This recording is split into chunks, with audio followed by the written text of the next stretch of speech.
बुलेटिनमध्ये सुरुवातीला एक breaking news बघणार आहोत। जगभरात फेसबुक आणि इंस्टाग्राम बंद पडलेला आहे। अनेकांना अकाउंट वापरण्यास अडचणी येत आहेत।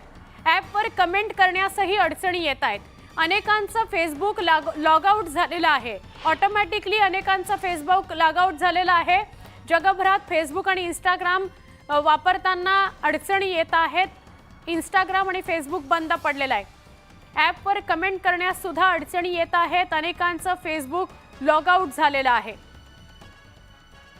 अनेकांच्या हातात 24 तास फोन असतो। त्या 24 तास फोन वापरताना फेसबुक आणि इंस्टाग्रामवरच बहुतांश लोक सर्वाधिक वेळ घालवतात आणि अशात जगभरात फेसबुक आणि इंस्टाग्राम बंद पडलेला आहे।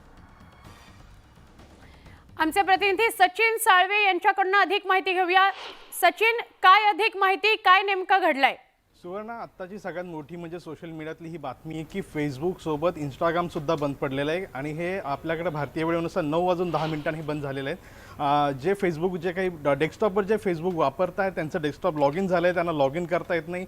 ज्यांचं ॲपमध्ये लॉग इन आहे तिथे कमेंट करता येत नाही। सगळ्यात महत्त्वाची गोष्ट म्हणजे संध्याकाळच्या वेळेस चाकरमानी सगळे घरी गेलेले आहेत। ज्यावेळेस आता इंस्टाग्राम सगळेजण जे वापरत असताना त्यांना इंस्टाग्रामसुद्धा वापरता येत नाही, कमेंट टाकता येत नाही, इंस्टाग्रामवर रील अपलोड होत नाही। या सगळ्या गोष्टी फेस करतात। या आधीसुद्धा 2022 मध्ये फेसबुक अशाच प्रकारे डाऊन झालं होतं आणि आत्ता सुद्धा ही फेसबुक हे डाऊन झालं। याचं कारण काय मेटा कंपनीकडे काही सांगण्यात आलं नाही, याची कुठलीही अजून सूचना देण्यात आलेली नाही आहे। पण प्रत्येक वेळेस ज्यावेळेस असं हे फेसबुक ज्यावेळेस डाऊन होत असतं त्यावेळेस सोशल मीडियावर ट्रेंड असतो। सध्या ट्विटरवर फेसबुक डाऊन हा ट्रेंड ट्विटरवर हा ट्रेंड करतोय सध्या आणि साधारणतः 2 ते 3 तासाचा हा एक वेळ असतो। या वेळामध्ये फेसबुक आणि ट्विटर हे डाऊन झालेलं असतं आणि त्याच्यानंतर आपोआप हे रिकवर होत असतं।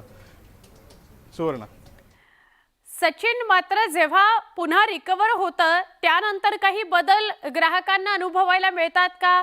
इंस्टाग्राम असो किंवा फेसबुक असो, मागच्या वेळेला असे काही अनुभव आले होते का? सुवर्ण, यावेळेस मागच्या वेळेस असं झालं होतं की टोटली फेसबुक हे बंद झालं होतं। यावेळेस पहिल्यांदा असं प्रॉब्लेम सगळ्यांना फेस होतं की सगळ्यांचे अकाउंट आपोआप लॉग आउट झाले। काही जणांना असं भीती वाटते की आपलं अकाउंट काही हॅक झालं की काय, किंवा कोणी आपलं ऍक्सेस करतं, कारण फेसबुकवर हे प्रकार सर्रास होत असतात। बरोबर। पण त्यामुळे सगळ्यांना भीती वाटते की नेमकं माझ्या अकाउंट सोबत काय झालं काय।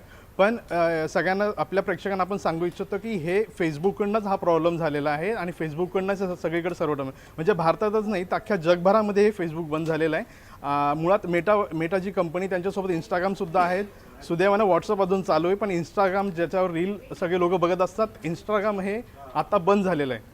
त्यामुळे प्रेक्षकांना आपण सांगूया की थोडा धीर धरावा, कारण की ही फेसबुक खूप मोठी कंपनी आहे। साधारणतः 2 ते 3 तासाचा वेळ जात असतो कधी आणि यातनं पुन्हा एकदा हे रिकवर होत असतं। म्हणजे घाबरून जाऊ नका की बाबा आपल्याच बाबतीत असं झालंय का, तर जगभरामध्ये हा प्रॉब्लेम झालेला आहे आणि त्याचं निरसन लवकरच होईल। मेटाकडनं या संदर्भातलं अधिकृत विवेचन सुद्धा करण्यात येईल। धन्यवाद सचिन, माहिती दिल्याबद्दल।